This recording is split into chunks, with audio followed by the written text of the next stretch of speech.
এটা দুধ কচুর কষ লাল চেয়ারে, প্লাস্টিক চেয়ারে কাটার পর পড়ছে আর কি। এই দেখতে দুধের মতো, সেজন্য এই কচুগুলি দুধ কচু বলে। কিন্তু এগুলি গলা চুলকায় না, কাঁচা সালাদ হিসাবেও খাওয়া যায় এই স্টেমগুলি, এই ডগাগুলি। আবার রান্না করেও খাওয়া যায়। এটা ব্যতিক্রমধর্মী কচু, আমার খুব প্রিয়। এটা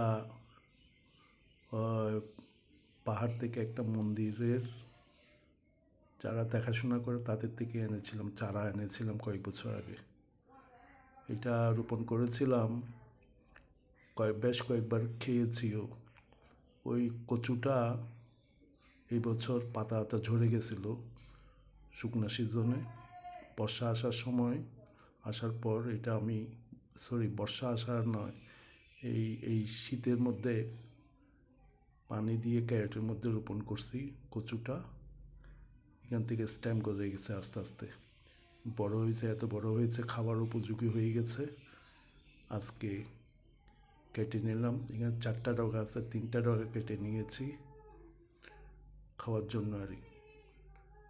এটা কিন্তু আদিবাসীদের কাছে সবসময় পাওয়া যায়। এরা প্রায় সময় নিয়ে আসে, প্রায় সময় এরা বাজারে নিয়ে আসে। এদের এখানে অ্যাভেলেবল পাওয়া যায়। সমতলে পাওয়া যায় কিনা জানি না, হয়তো বা কেউ সংগ্রহ করছে, এমনি চাষবাস হয় কিনা জানি না।